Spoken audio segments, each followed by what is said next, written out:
네, 우리 오늘 말씀의 제목은 우상 현장 살리는 복음 운동입니다.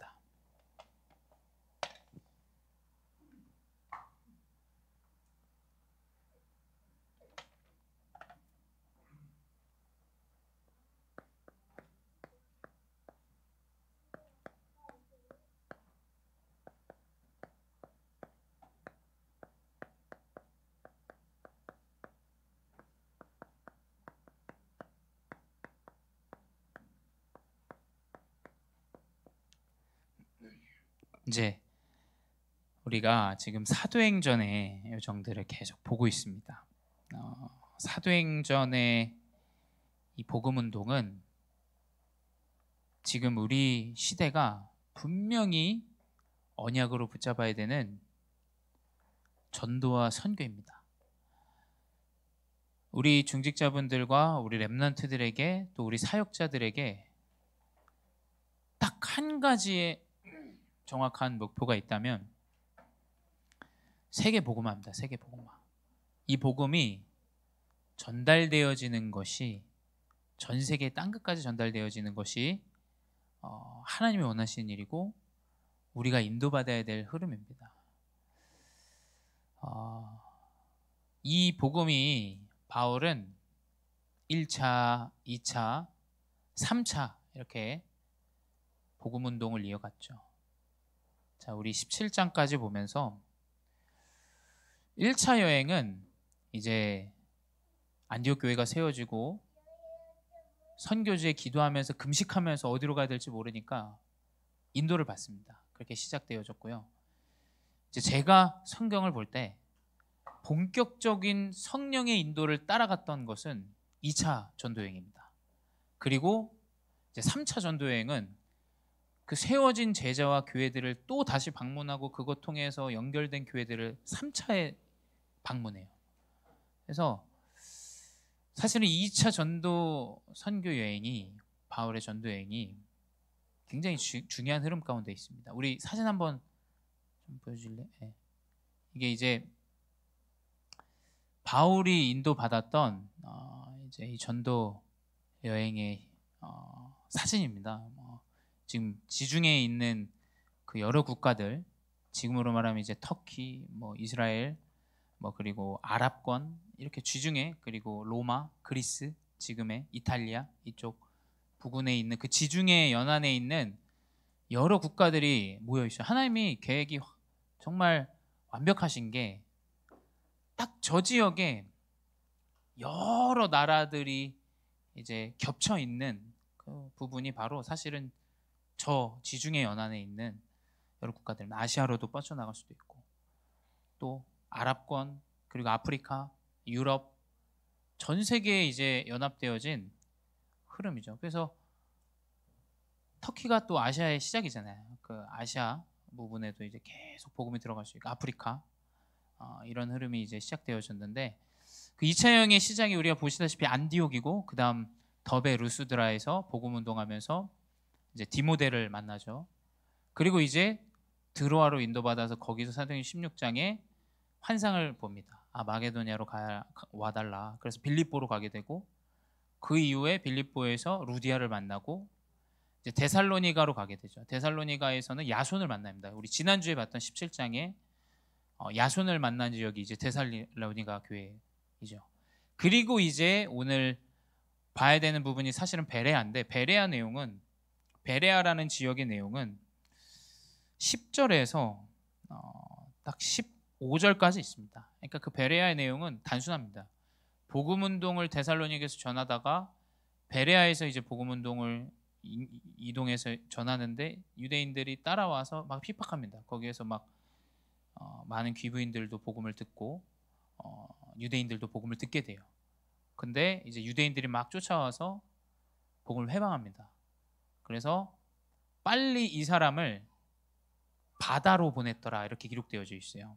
보게 되면 14절에 바다까지 가게 하되, 그러니까 육로를 이용한 게 아니라 바울은 이 배를 타고 이제 아테네, 지금 성경에서는 이제 아덴이라는 지역으로 이동합니다. 여러분 잘 아시겠지만 이 아테네, 그리스는 우상이 많은 지역이에요. 아시죠? 그리스 로마 신화. 이 신전도 많고 우상이 많은 지역으로 이제 바울이 피신을 사실 간 거예요. 피신을 간 건데 그곳에서 이제 복음 운동을 시작하는 내용이 오늘 본 본문입니다. 16절부터 쭉 34절까지. 그래서 오늘 전체로 좀 보겠지만 성경 구절은 21절까지만 봤습니다. 그래서 이 세계복음화 전도 여정 가운데 우리는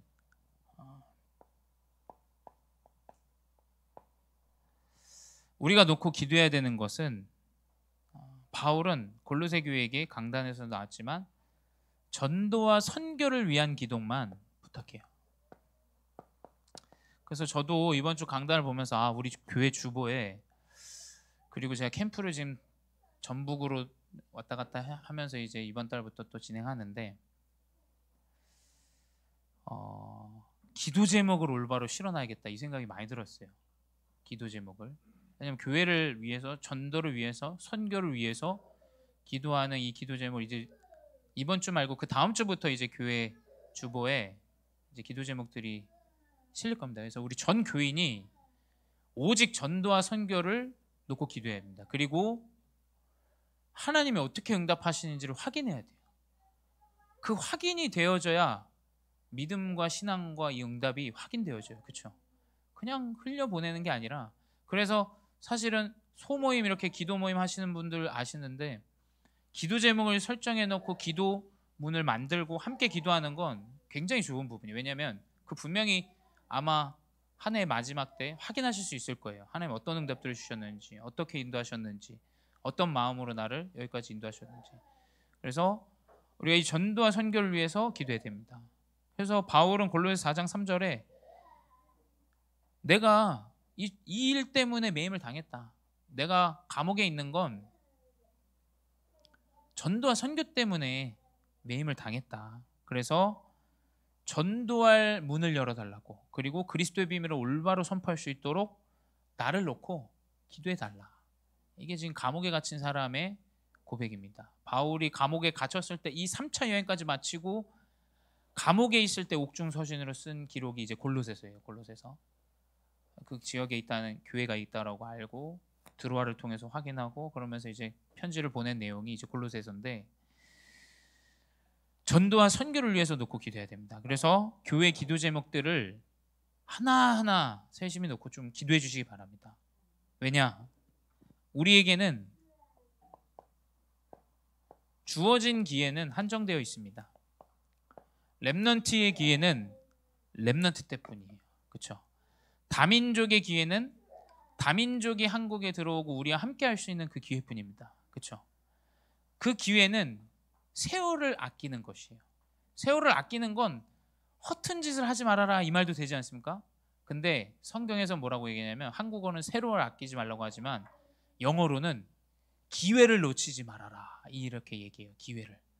그 온 기회를 놓치는 것이 세월을 놓쳐버리는 거예요. 그렇죠? 세월을 아껴야 된다라는 건 주어져 있는 기회를 정확하게 인도받아야 된다는 거예요. 그 나에게 주어진 기회는 내가 생명이 다하는 날 우리는 한정되어 있습니다. 그렇죠? 아무리 아기가 어리고 아직 살 날이 많은 것처럼 보이지만 몰라요. 그렇죠? 그 기회가 언제까지일지는 아무도 모릅니다.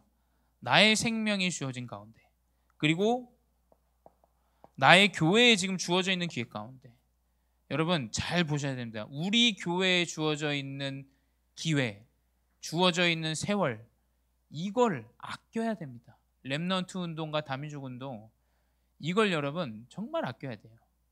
이걸 소중히 해야 됩니다. 왜냐? 그 기회는 어쩌면 다시 오지 않을 수 있어요. 그렇죠? 물론 그렇게 되면 정말 재앙입니다만 그 있는 기회를 우리는 세월을 아끼면서 사역해야 돼요.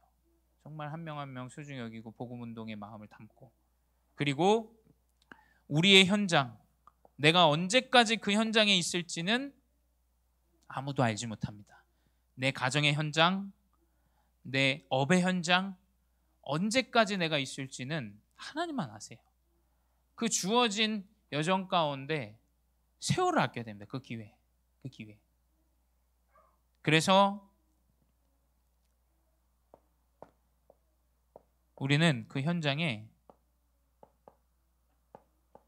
응답을 전달해야 됩니다. 전도는 무엇이냐? 응답을 전달하는 것이에요. 그래서 바울은 골로새 4장 6절에 너의 말을 항상 은혜 가운데 소금으로 맛을 냄과 같이 해라 라고 돼 있어요. 제가 이번 주에 월요일 날 저기 남원에 갔다 왔어요. 남원에 갔는데 이 목사님이 맛집을 이제 남원 맛집을 데려가 주시더라고요. 근데 이 맛집에 갔는데 싸가지가 없어요. 그러니까 맛집의 특징인 것 같아요. 이게 음식도 던집니다. 이렇게 던져요. 목사님이 그러시더라고요. 여긴 맛있는데 주인이 좀 싸가지가 없다고 목사님이 그러시더라고요. 근데 맛집은 다 그렇더라고요. 보니까. 그렇죠? 그럼 왜 그러냐면 먹기 싫으면 먹지 마 이거예요. 그렇죠? 오기 싫으면 오지 마. 근데 굉장히 저는 그게 의미가 있는, 이번 주 강단이 이제 소금으로 맛을 냄과 같이 하라 이렇게 했잖아요. 그러니까 이게 뭐냐면 내가 응답이 없으면 응답을 전달할 수가 없어요. 그렇죠? 전도는 제가 볼 때는 내가 응답을 누리는 것이 전도예요. 그리고 그 응답을 전달하고 증인으로 서는 것이 전도입니다. 그렇죠? 내가 응답이 없고 힘이 없으면 그 응답을 맛을 낼 수가 없어요. 그렇죠? 오든지 말든지 네 먹기 싫으면 먹지 마. 네 아니어도 먹을 사람 많아. 거의 이제 마침 그런 흐름이에요. 그래서 응답을 전달해야 됩니다. 응답을. 내가 받은 응답. 내가 현장에서 가정에서 만나는데 어려움을 겪는 사람들에게 내가 가지고 있는 응답이 없으면 자꾸 육신적인 이야기를 해요. 뭘 해봐라. 운동을 해봐라. 뭐 육신적으로 뭘 해봐라. 자꾸 응답 전달이 아닌 육신 전달만 이제 하게 됩니다. 그러니까 결국 그 은혜의 말을 소금으로 맛을 냄과 같이 해라 라고 했어요. 분명히 저는 생각해요. 저는 오히려 우리 교회가, 저는 응답 받을 사람 알아. 좀 말이 이상할 수 있는데 저는 그런 생각이 좀 마음이 들어요. 진짜 하나님 예비한 사람만 들어오게 해주세요. 하나님 계획 있는 자가 이 전도운동 흐름 안에 인도받게 해주세요. 그래서 이 은혜로 맛을 냄과 같이 해야 됩니다. 맛을 냄과 같이. 막 우리가 전도를 하려고 그 사람 매달리고 뭘 아둥바둥, 그건 전도가 아닙니다. 여러분, 그거 전도가 아니에요. 그렇게 하면 피곤해져요. 서로가 그 사람도 피곤하고 우리도 피곤하고. 은혜를 누리고 있고 응답을 누리고 있으면 분명히 오게 됩니다. 그래서 그게 플랫폼이죠. 그래서 이 복음이 분명히 나에게 응답으로 오는 것을 확인하시고 있는 거예요. 그래서 기도 제목이 중요한 겁니다. 캠프를 시작할 때도 기도 제목을 미리 다 걷어요. 하나님 주실 기도 제목, 그걸 가지고 기도하면서 캠프합니다. 그래서 우리는 응답을 전달하는 것이다. 그래서 이게 이제 사람을 살리는 길이에요.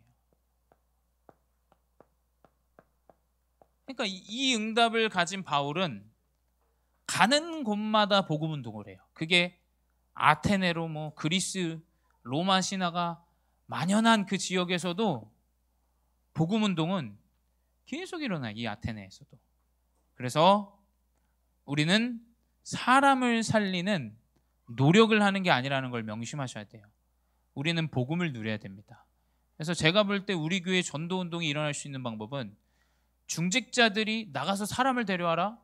절대 아닙니다. 복음을 누리셔야 돼요.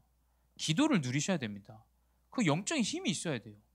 그 영적인 힘이, 그 빛이 사람에게 복음을 전하고 그 사람이 복음을 받고 싶어 해야지 복음을 전하지, 받고 싶지도 않은데 복음을 말해봤자 그건 저는 가치 없는 행동이라고 생각해요. 그렇죠? 나에게 최고의 가치라면 이 비밀은 분명히 누림 가운데 전달되게 돼 있다. 그래야 전도운동이고 복음운동이, 선교운동이 나타나는 거예요. 하나님이 일하시는. 그게 이제 우상의 현장에서도 분명히 나타납니다. 내 가정에서 아직도 우상 숭배한다. 이 말씀을 언약으로 딱 붙여보셔야 돼요. 그 우상이 만연한 이 아테네 현장에서 복음운동은 나타납니다. 어느 정도로 이 우상의 현장이 심각하냐. 이 아테네 지역은 바울이 이야기합니다. 오늘 본문 16절에 그 성에 우상이 가득한 것을 보고 마음이 격분하여. 이 아테네 지역은 신전도 너무 많고 우상도 너무 많은 거예요. 우상이 많으니 우상을 모시고 있는 신전이 이 지역에 너무 많이 갖고 있어요. 그러니까 문화가 이미 귀신의 문화들이에요. 우상의 문화들입니다. 근데 이상하죠? 귀신의 문화, 우상의 문화가 만연한 지역은 어떻게 되냐면 완전히 영적 문제에 빠집니다. 그래서 18절에 보게 되면 이 에피쿠로스와 스토아 철학자들이 나옵니다. 그 사람들도 이제 바울과 쟁론해요. 바울이 막 복음을 전하니까 이 에피쿠로스와 스토아 이 철학자들이 바울과 막 이제 자기가 갖고 있는 사상 그걸 가지고 이제 막 그리스도에 대한 부분을 가지고 이제 막 쟁론을 합니다. 근데 에피쿠로스가 뭐냐면 쾌락주의예요. 쾌락주의. 이 에피쿠로스 철학자들은 음란이에요. 음란. 그냥 네 인생 한 번 사는 인생 신 없어. 신은 우리 일에 관여하지도 않아. 그러니까 네가 살고 싶은 대로 살아. 뭐 술을 먹고 살든지 마약을 하든지 뭐 음란을 즐기든지 네가 하고 싶은 대로 다 하고 살아. 그게 이제 이 에피쿠로스라는 이 철학자들이죠. 그리고 스토아 이렇게 나왔는데 스토아는 뭐냐면 모든 자연 심지어 이성까지도 그래서 느낌과 생각 이런 것들까지도 신이 존재하는. 그러니까 일본이랑 좀 비슷한 거예요. 일본이 굉장히 많은 우상들이 있잖아요. 진짜 자연에도 사물에도 많은 것들의 우상을 이제 가지고 믿고 살아가는 이 철학자들, 그 흐름 안에 그 교육을 하는 사람들이 스토아 이쪽 흐름 안에 있는 철학자들, 그 사람들이죠. 그러니까 이러한 쾌락주의, 자연, 이성주의, 많은 여러 신들이 있다라는 이것들의 주의들이 그 지역에 이제 만연한 겁니다. 그러니까 이 우상 숭배하는 부분에서는 결국에는 영적 문제가 찾아올 수밖에 없다. 심지어 어느 정도냐? 바울이 이야기해요. 17장 23절에 보게 되면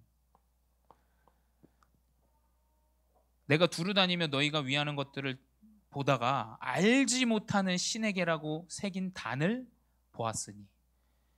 그러니까 신이 분명히 뭔가 있는 것 같은데 알지 못하는 신까지 섬겨요. 이 사람들은, 이 아테네 사람들은. 그러니까 어떤 존재가 있겠지, 어떤 신이 있겠지, 명칭도 없습니다. 알지 못하는 신.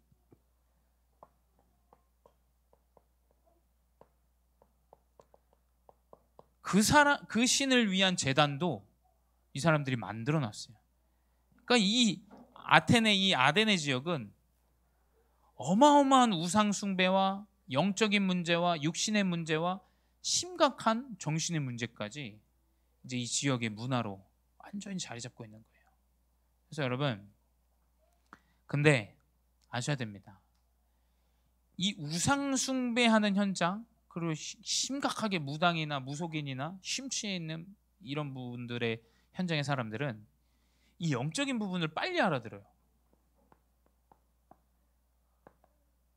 오히려 우리 생각에는 그 사람들에게 피해를 준다고 생각하지만, 제가 오늘 아테네 현장들을 성경으로 볼 때는 이 사람들은 뭐 여러 신들이 많으니까 네가 믿는 신도 한번 얘기해봐, 좀 이런 느낌이에요. 네가 말하는 게 뭐야? 네 신들에 대해서 얘기해봐. 그런데 그 현장에서 바울이 예수 그리스도를 준 거예요. 그래서 우상의 현장이다. 심각한 종교에 빠져 있는 사람이다. 혹은 무속인이다. 오히려 제가 봤을 때 이 그리스도 복음이 더 정확하게 들어갈 수 있어요. 왜냐하면 이 사람들 시달리기 때문에, 영적으로 귀신에게 시달리기 때문에. 그래서 바울은 이 사람들이 모여 있는 그 현장에서 만물의 주인이 누구인지 이야기해요. 그러니까 바울의 이 복음 운동은 제가 봤을 땐 거의 비슷해요. 하나님이란 존재, 그리고 부활하신 그리스도에 대해서 이야기해요. 이 예수 그리스도라는 부분을 이야기합니다. 그래서 사도행전 17장 24절 25절 보게 되면 사람이 지은 전과 우상에 계시지 않고 만민의 생명과 호흡과 만물을 주시는 이, 이렇게 기록하고 있어요. 그러니까 바울은 만물의 주인이 누구인지를 이야기하고 있습니다. 니들이 만들어 놓은 네 손으로 만든 저 전 안에, 저 신전 안에 하나님 계신 것이 아니다. 네 손으로, 인간의 손으로 만든 그 우상 아래 하나님 계신 것이 아니다. 어떻게 그게 신이냐? 왜냐하면 그 아테네 지역은 손으로 다 만들고 신전도 만들고 이래놨기 때문이에요. 그러니까 정확한 영적인 부분을 이야기해요. 어떻게 인간이 만든 신전 안에 신이 계시냐? 어떻게 인간의 손으로 만든 그 우상 안에 신이 있냐? 그건 신이 아니지 않냐? 그러니까 이 바울은 그 현장의 흐름에 맞게 하나님이라는 존재, 창조주라는 존재, 만물의 주를 명확하게 설명을 합니다. 그리고 부활하신 그리스도를 이야기하죠. 사도행전 17장 31절에 이는 정하신 사람으로 하여금 천하를 공의로 심판할 날을 작정하시고 이에 그를 죽은 자 가운데서 다시 살리신 것으로 모든 사람에게 믿을 만한 증거를 주셨습니다. 예수 그리스도의 부활을 명확하게 설명해요. 그리스도가 3일 만에 부활한 것처럼 하나님은 우리에게 영생을 주시고 그리스도 언약을 붙잡는다면 구원의 날에 정확한 이르게 된다. 이거에 대한 구원에 대한 심판의 날에 대한 정확한 이 부활의 그리스도를 증거합니다. 그러니 어떻게 되냐? 마지막 절입니다. 17장의 가장 마지막 절 34절을 보게 되면 거의 안 믿어요. 이 사람들 신들을 굉장히 모시고 있기 때문에. 근데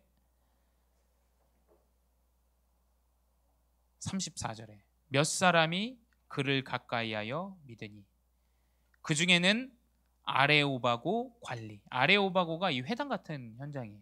아레오바고 그 사람들이 모여서 막 토론하는 현장. 관리 디오누시오와 다말이라 하는 여자와 또 다른 사람들도 있었더라. 이렇게 기록되어 있어요. 그러니까 이 사람들은 아주 엘리트들이에요. 엘리트들인데 이 사람들이 이제 차후에 아데네 교회의 감독관이 돼요. 이 복음 운동하는 감독관이 됩니다. 그러니까 이 복음을 전달하는데 복음을 깨닫는 사람이 딱 나오는 겁니다. 그러니까 하나님은 아덴이라는 그 우상의 현장에도 분명히 제자를 예비하시고 준비하셨다라는 거예요. 그래서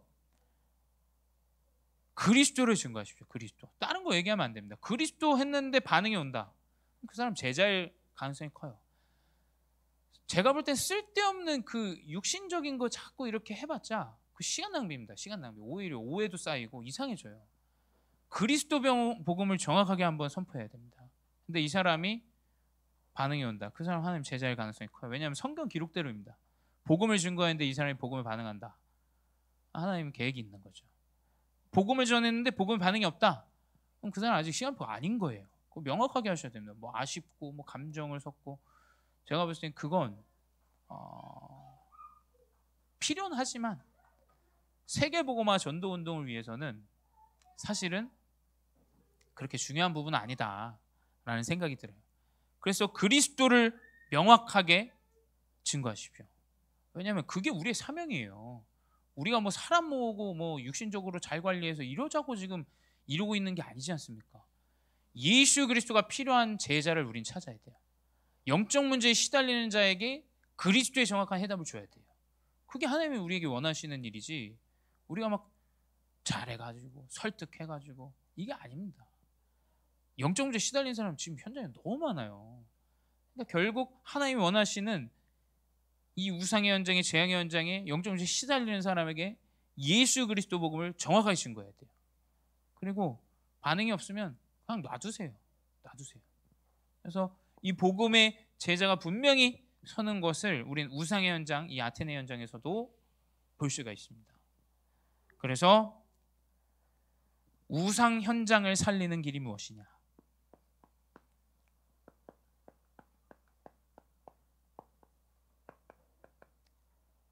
똑같습니다.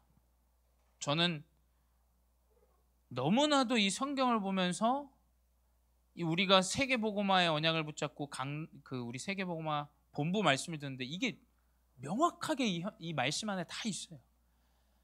그러니까 우리가 이걸 몰라야 너무 편안하게 듣고 있다라는 생각이 들어요. 저는 이 사도행전을 보면서 야 진짜 세 가지 뜰의 언약이 이 성경 안에 다 있습니다. 성경 안에. 그러니까 그냥 우리가 세 가지 뜰 금토일 시대 이렇게 들으니까 그게 그냥 이 사람 머리에서 나왔나 보다 이렇게 생각해요. 근데 그게 아닙니다, 여러분. 진짜 성경을 저는 볼 때마다 느껴요. 그래서 저는 일부러 더 이렇게 성경 구절 하나하나를 보면서 여러분들의 확인시켜주고 싶은 마음에 항상 성경 구절을 이렇게 더 많이 봐요. 왜냐하면 성경에 그대로 그게 나와 있어요. 세 가지 뜰. 그래서 결국 뭐냐? 사도행전 17장 17장에 17절에 회당에서는 유대인과 경건한 사람들과 또 장터에서는 날마다 만나는 사람들과 변론하니. 결국 회당은 후대를 위한 현장으로 계속 들어갑니다. 명심하셔야 돼요. 회당, 이 바울은 항상 회당으로 들어갔어요. 사람들이 모이기도 하지만 그 현장에서 유대인들이 복음을 듣지도 않습니다. 안 들을 때도 많아요. 그 1차 여행할 때도 복음을 안 들으니까 다민족이 전하죠. 유대인들이 막 몰아내니까.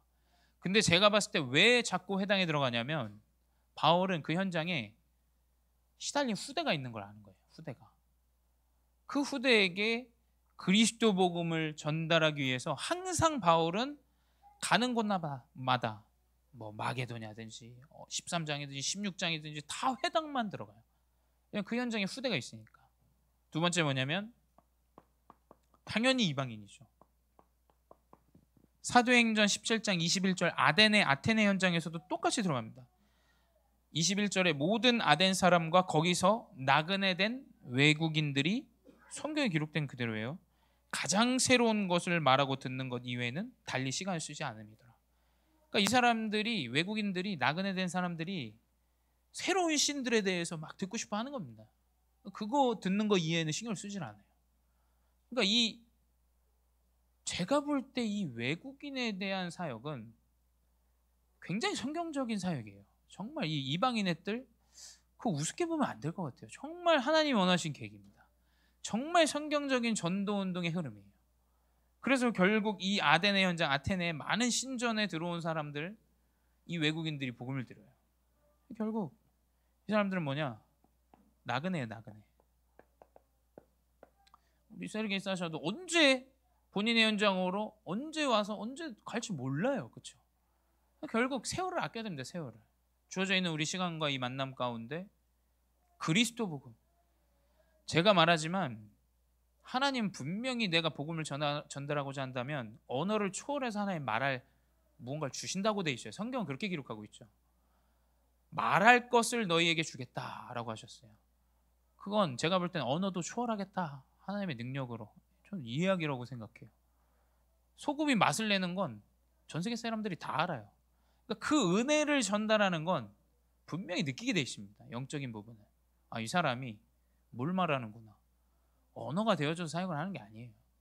그리스도 언약을 그 은혜를 소금이 맛을 냄과 같이 전달하는 것이 우리가 해야 될 사역입니다. 결국 이 나그네 복음운동의 사역은 굉장히 중요해요. 제가 지금 오늘도 이제 그 목회대학원에서 말씀드렸지만 목사님도 뭐라고 말씀하시냐면 결국 키는 이방인이다. 이게 가장 먼저 되어져야 된다. 이렇게 말씀하셨어요.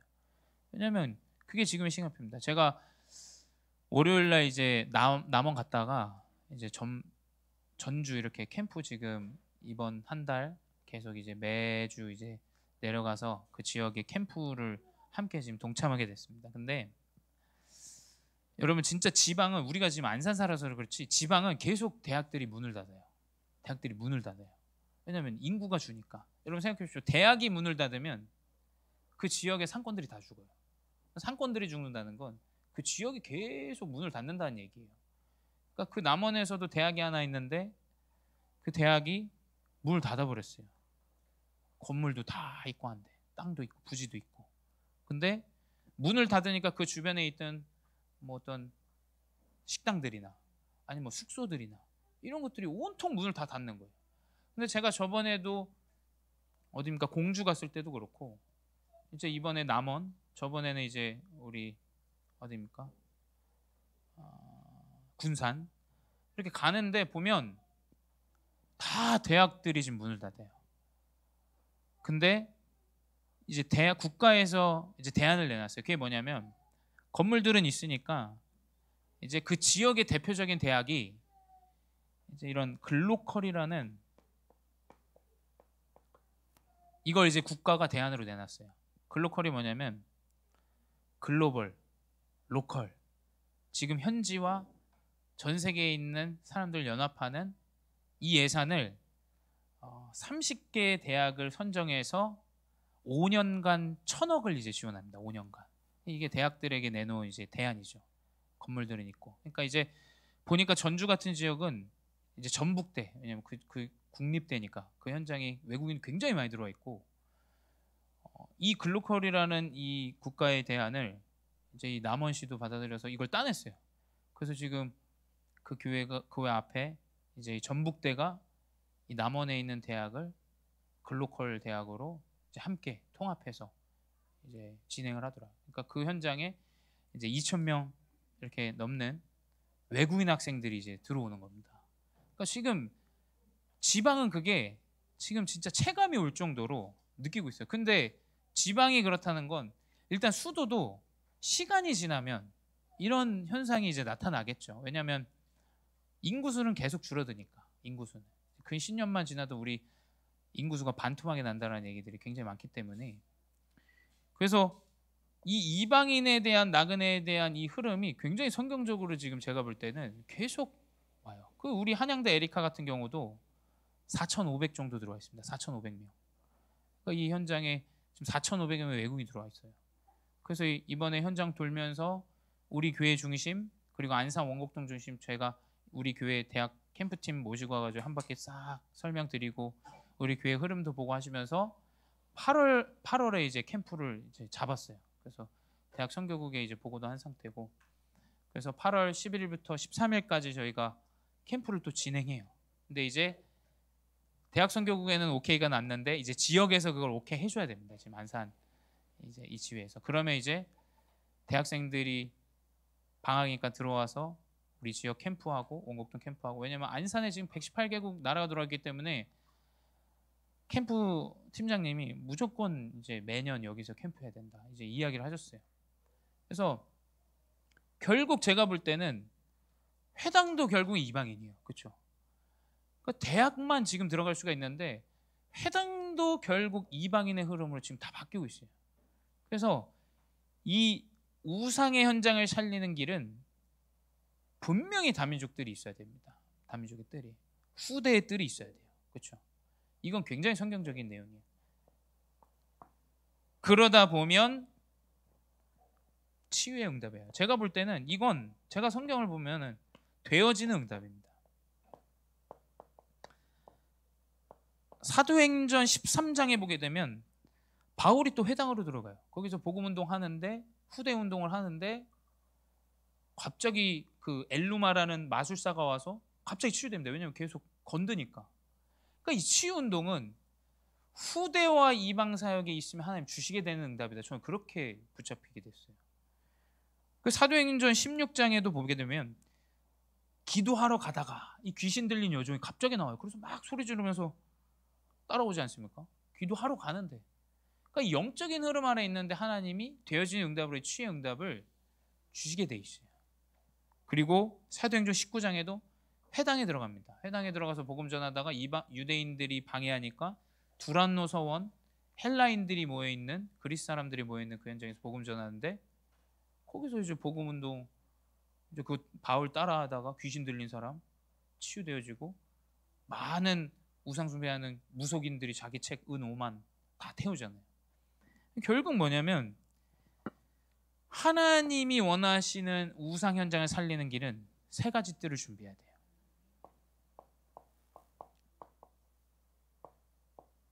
여러분, 성경은 분명히 기록하고 있습니다. 성경을 명확하게 보셔서 자꾸 이게 그냥 하는 말처럼 들으시면 안 돼요. 성경이 기록하고 있는 내용이에요. 그래서 이 우상 현장의 복음 운동은 분명히 세 가지 뜰로 진행되어진다. 그 안에 있는 토요 학교, 다민족과 우리 렘넌트들이 모여서 훈련하고 집중해요. 금토일 시대, 기도하고 언약을 붙잡고 달란트를 찾고 말씀을 붙잡고 이 금토 시대 계속 살아나야 됩니다. 제가 볼 때 계속 살아나야 돼요. 그래야 하나님이 그 여정 가운데 세 가지 뜰을 준비하게 하세요. 그래서 절대 노력을 하지 마십시오. 영권으로 하셔야 돼요. 영적인 힘으로. 내가 말씀과 기도 속에 있는데 하나님이 만나게 하시고 인도하시고 만난 사람이 치유되어지고 그리스도 복음을 증거하는데 제자가 만나지고, 아니 그 영적인 흐름으로 가야 되지 않습니까? 우리가 그 복음 운동이 회복되어져야 돼요. 그러니까 이건 누구나 가능한 거예요. 특별한 사람이 가능한 게 아닙니다. 류 목사님만 가능한 게 아니에요. 모든 사람이 언약을 붙잡고 있다면, 전도 선교의 언약을 붙잡는다면 하나님이 이 응답을 주시게 돼 있어요. 감사한 건 또 이번 주 금요일 날 또 우리 지터씨 그 루 친구분 지금 몇 주 오시잖아요. 그래서 금요일 날 또 만나서 이제 만나고 이제 사역 함께 하고 식사하고 이야기 나누기로 했는데, 그러니까 이 다민족을 살려야 돼요. 왜냐하면 다민족 제자의 이 복음 운동을 계속 지속합니다. 그래서 이 흐름을 놓치지 말아야 돼요. 그래서 우리 중직자분들은 기도로 담아주시고 마음을 전달하세요. 은혜를 전달하세요. 그리스도 응답받은 응답, 연약한 부분이라도 전달하셔야 됩니다. 그래서 결론 무엇이냐? 우리가 이 삶들을 300% 해야 됩니다. 300%. 자, 300% 하려면 내 속에 이걸 담아야 돼요. 내 마음에 나는 후대를 마음에 담는다. 나는 이방인의 언약을 마음에 담는다. 이거 담아야 됩니다. 나는 치유의 언약을 붙잡는다. 치유의. 내 속에 삶들이 있어야 돼요. 그게 없는데 무슨 사역이 됩니까? 토요학교 삶들이 내 속에 없는데 이걸 우리가 어떻게 진행해요? 그렇죠? 이거 뭐 누가 돈 주는 것도 아니고 뭐 칭찬해 주는 것도 아니고 누가 뭐 알아주는 것도 아니에요. 근데 우리의 마음과 우리의 사명은 후대 속에 있기 때문이에요. 다민족 속에 있기 때문에. 이 사람들 중에 하나님이 예비한 전도자가 있다라는 거예요. 우리 렘넌트 중에 하나님이 세계복음화할 렘넌트 분명히 키우시고 인도하신다라는 거예요. 그 믿음 안에 우리가 진행하는 거죠. 그리고 우리 교회 안에 제가 봤을 때 이걸 붙잡으면 이건 생기게 돼 있습니다. 이건 분명히 나와요. 하나님이 주시게 돼요. 저는 이 마음이 있기 때문에 계속 어떻게 하면 우리 교회 안에 이 복음 운동할 수 있는 삶들을 준비하냐, 인도받냐. 우리가 계속 기도하면서 우리 장로님들 중심으로 인도받아야 됩니다. 그리고 우리의 현장도 마찬가지입니다. 현장에 후대를 마음을 담을 수 있는 부분들이 분명히 있어요. 그리고 이방인에 대해서 마음을 담을 수 있는 부분들이 현장에 분명히 있습니다. 왜냐하면 다민족들이 계속 들어오고 후대에 대한 문제를 가진 사람, 너무 많아요. 치유에 대한 부분 분명히 그리스도 복음을 받아야 되는 사람들이 많이 있기 때문에, 그래서 이 삶들을 우리는 300%, 내 속에 100%, 내 교회에 100%, 그리고 우리의 현장에 100% 인도받아야 됩니다. 그래서 이 언약을 붙잡고 우상 현장, 심지어 우상 숭배하는 우리 가문, 하나님 삶들이 회복되어져서 우리의 후대 세계 복음할 수 있는 응답을 허락해달라고 또 쭉 기도하시기 바랍니다. 함께 기도하도록 하겠습니다. 기도하겠습니다. 사랑의 하나님, 감사합니다. 우상과 신전과 흑암의 재앙들이 만연한 그 아덴의 현장에서 복음 운동으로 인도받았던 바울의 전도 운동을 언약으로 붙잡게 하시니 감사합니다. 주님, 우리 가정과 가문, 우리 후대에 역사하는 흑암의 세력들이 지금 이 시간 완전히 결박받고 떠나게 하여 주시옵소서. 우리 가정과 가문을 어지럽히고 어렵게 만드는 더러운 우상의 흐름들과 우상 숭배의 문화는 그리스도 이름 앞에 완전히 무릎 꿇게 하여 주시옵소서. 주님, 그리하여 이방인을 살리는 전도 운동이 시작되게 하시고 시대적인 하나님이 원하시는 복음 운동인 줄 믿사오니 이방인의 뜰을 언약에 붙잡고 치유 운동을 마음에 담고 하나님이 원하시는 귀한 복음 운동이 시작되게 하여 주시옵소서. 지금도 살아계신 주 예수 그리스도 이름으로 기도드렸사옵나이다. 아멘.